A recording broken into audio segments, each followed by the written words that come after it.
Welcome to another night in the NBA.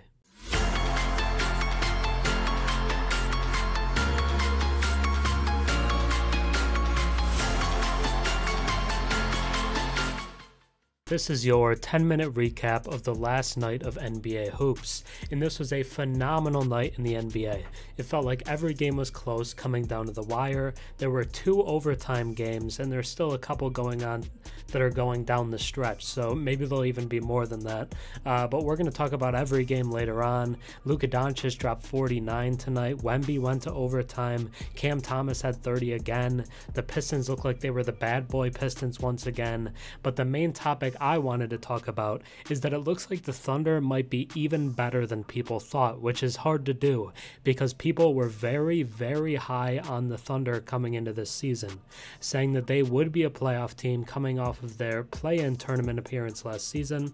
They bring in Chet Holmgren, they bring in Cason Wallace to the team they had last year, and all their guys are young, they're improving. So people said, maybe they could be like the 6th seed and avoid the play-in. I even heard some people say on Zach Lowe's podcast that I was listening to earlier that they could be a top 4 seed, that they predicted that before the year and have home court advantage. But they might be better than that. This might be a top 3 seed in the Western Conference, maybe even top 2 because of the injuries the Suns have and stuff. But the Thunder have been amazing through 2 games. First, in their opener, they blow out the Bulls so bad that the Bulls have a players-only meeting after the game and basically throw their whole season into chaos after 1 game. And then the Thunder tonight, which is the big thing I want to talk about, survive a 40-piece from Donovan Mitchell. 43 from Donovan Mitchell. They survive. They win 108-105 over the Cleveland Cavaliers. And this game was big for a couple of reasons. First, we'll talk about Shai Gilgeous-Alexander because once again, he's the star of the show. Like he showed in the opener, he had 31 in the opener. He had 34 tonight to go with 11 rebounds and 5 steals. 5 steals is crazy. Shai Gilgeous-Alexander causing havoc in the passing lane, stripping people, and just being another dominant force offensively. Shot well over 50% from the field, 15 of 26, and it just feels like he can't be stopped. It didn't matter who the Cavs threw at him, whether it was Max Strus or Okoro or even Donovan Mitchell, they're not going to stop him. There's nothing that they could do. There was no Darius Garland for the Cavs tonight. I feel like I should point that out, but the Thunder looked great nonetheless, took down a Cavs team that had home court advantage in the playoffs last year. But a big thing outside of Shai, because we kind of expect this from Shai, right? He averaged like 31 a game last year, and he will be a legitimate MVP candidate if they're as good as people think that they're going to be, and how good they've looked, which is even better than what people expected, which again is crazy. But Chet Holmgren, who got crossed over, fell from Andre Drummond in his debut, dunked on by Nikola Vucevic, was phenomenal in his second game. 16 points, 13 rebounds, and 7 blocks. 7. And he was even campaigning on Twitter after the game, saying he had more than that. They didn't count all of his blocks. He should have had more than 7. But just a phenomenal game from Chet Holmgren, who shoots 5 of 9 from the field, is a beast on the boards and as a rim protector. People are going to keep going at Chet, and they're going to realize that it's a very bad idea. A lot of people are going to talk about Wemby because he had like 21 and 12 last night, but Chet Holmgren, 16, 13, and 7 is firmly going to be in the Rookie of the Year race all season and was just an elite presence for the Thunder tonight. He could be much better much sooner than people expect. I don't think he's going to be an all-star this year, but Chet Holmgren was elite in this game. Then Lu Dort continues to make a kind of argument to be in the core of this team. When people talk about the core of the Thunder, they talk about 4 guys usually. They talk about Shai, Chet, Giddey, and Jalen Williams, J-Dub. But Dort is making an effort to be in that group. 25 points tonight for the Thunder, was their second leading scorer, and just continues to get better offensively, because a lot of times people said, oh, he's an elite defender. They call him the Dorcher chamber killer. They call him that for a reason. And he is very good defensively, but the offense keeps getting better and better, and that's going to make him super, super valuable to this team. 25 points tonight to go with 6 rebounds, a steal, a block, shot 9 of 13 from the field, just super efficient. J-Dub had 14 and 5. Josh Giddey, not a great night for him, only 2 points, but did have 6 rebounds and 6 assists, so still making an impact. And the rookie, like I was saying, Kason Wallace, who was the 10th pick, I believe, in this year's draft. They traded up to get him, and 9 points on 3 of 4 shooting, 2 rebounds, just made a solid impact in the 19 minutes that he played. Then let's look at the Cavs, because this was a close game. The Cavs played well thanks to 43 points from Donovan Mitchell, who hit a couple of huge shots down the stretch to keep this a real game and was a +7. Is just about the only plus on the team. It was him, Max Strus, and Damian Jones were the only pluses for this Cavs team. And Donovan Mitchell was dominant, 15 of 27 from the field, 4 of 11 from 3, and 9 of 11 from the free throw line. 8 rebounds, 5 assists, and 3 steals as well for Donovan Mitchell.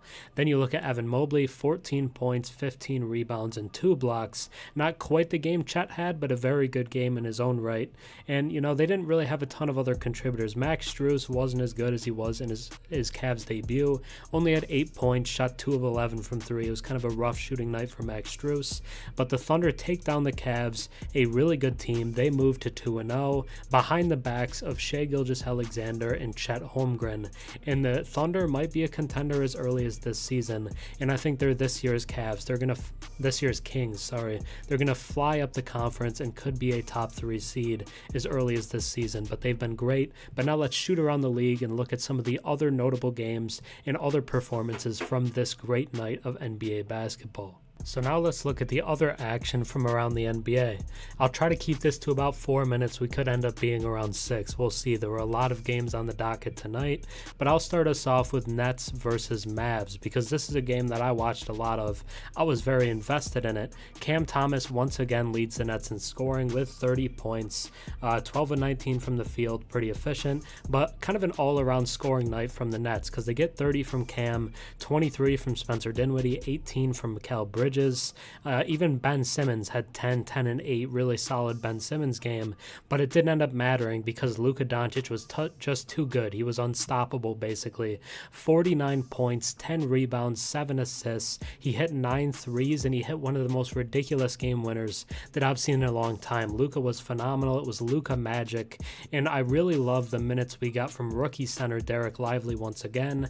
9 points, a couple of rebounds, 4 of 4 from the field, but his catching lobs from Luka, I really liked it. I love seeing it, and the pairing is good, but Luka, this is a Luka masterclass. Mavs win 125-120. Then we shift to a different game that I also watched a lot of because I'm a basketball sicko, I guess. Pistons Hornets, because this is a game that got super chippy. Brandon Miller had extended kind of back and forths with both Isaiah Stewart and Jalen Duren, who would both kind of kill him, I think. But, the Pistons end up winning this game. PJ Washington gets ejected. There's a scrum where they give out 4 technicals to 4 different guys. Washington, Miller, Stewart, and Duren all got a tech on the same play, and the Pistons end up winning it. But first, looking at a couple Hornets guys, LaMelo had 20, and Brandon Miller had 17, who I think has looked really good. I think he got a little too much hate coming into the season and after the draft, but I like what I've seen from Brandon Miller. Was kind of an instigator in today's game, though. But the Pistons look like the bad boy Pistons again. You got Jalen Duren, who had 14 points, 17 rebounds, and 2 blocks, was phenomenal. And Isaiah Stewart had 15 and 7. It wasn't a huge Cade game, who had 30 in the opener, only 12 tonight, but led in scoring by Alec Burks, who had 24 off the bench. But the 2 big men for the Pistons win them this game, and they were just super physical, super big body guys. Asar Thompson has 12 rebounds, 6 points, and 6 assists, and the Pistons take down the Hornets. I think I'm talking too long about these teams. Let's look at the Nuggets game. The Nuggets beat the Grizzlies 108-104. Good Nikola Jokic game, 22 points, 12 rebounds, and 7 assists. The Grizzlies are led in scoring by Jaren Jackson Jr., who had 21. It was a much worse Desmond Bane game, who was great in the opener. The Knicks take down the Hawks, 126-120. Jalen Brunson bounced back game with 31. And RJ Barrett I thought was pretty solid as well, 26 points, 9 of 15 from the field. The Hawks take their second loss, now losing to the Knicks and the Hornets, but 27 from DeAndre Hunter, who led them in scoring. Trae Young's shooting has been kind of a concern. I saw something, he was like almost like 8 of 30 something from the field to start the season. 4 of 16 from the field in this game. Still at 18 points, but not exactly what you want to see. And there was a huge poster dunk from Jalen Johnson, biggest highlight of the game.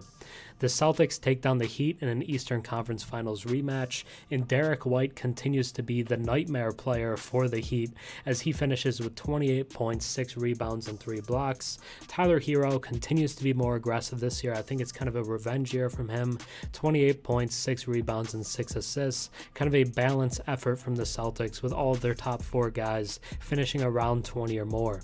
Then you look at the Raptors Bulls, which went to overtime, which put it over 100. It was 104-103. The Bulls win this game, but there was a point late in the first half where the Raptors had 23 points. Like, this was not a good offensive game, but Scotty Barnes has a triple-double, 22 points, 10 rebounds, 10 assists, but DeMar DeRozan's 33 and Alex Caruso's game winner end up winning this game for the Bulls. Then your second overtime game, the Spurs take down the Rockets 126-122 behind 21 points and 12 rebounds from Victor Wembanyama. It's going to go kind of unnoticed, but Alperen Şengün was also awesome in this game with 25 points, 14 rebounds, and 7 assists. Şengün was phenomenal for the Rockets, and it's not going to get talked about because it was Wemby's game. The Jazz take down the Clippers in what I would call somewhat of an upset thanks to 35-12 from Lauri Markkanen. Paul George has 36. Kawhi Leonard almost has 30 as well, but Jordan Clarkson hits the game winner to give the Jazz their first win of the season. The Magic only beat the Trailblazers by 5, 102-97, despite Anthony Simons not playing, but the Magic end up winning this game, so it doesn't really matter. It was a much worse game from Jonathan Isaac, who was really good in the opener, only played 8 minutes tonight, finished with 0 points, but 18 off the bench from Cole Anthony, 23 from Franz Wagner, and then the Trailblazers were led in scoring by Shaedon Sharpe with 24. Couple of games left because there were so many tonight, but the Warriors take down the Kings in what is quickly becoming one of the coolest rivalries in the league.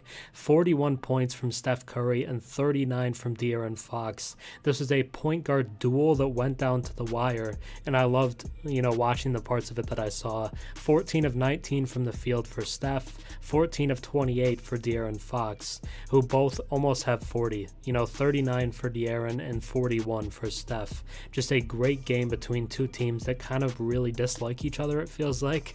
But then in the last game of the night, is that the last one? I think that's the last one, boys. I think we've covered every game.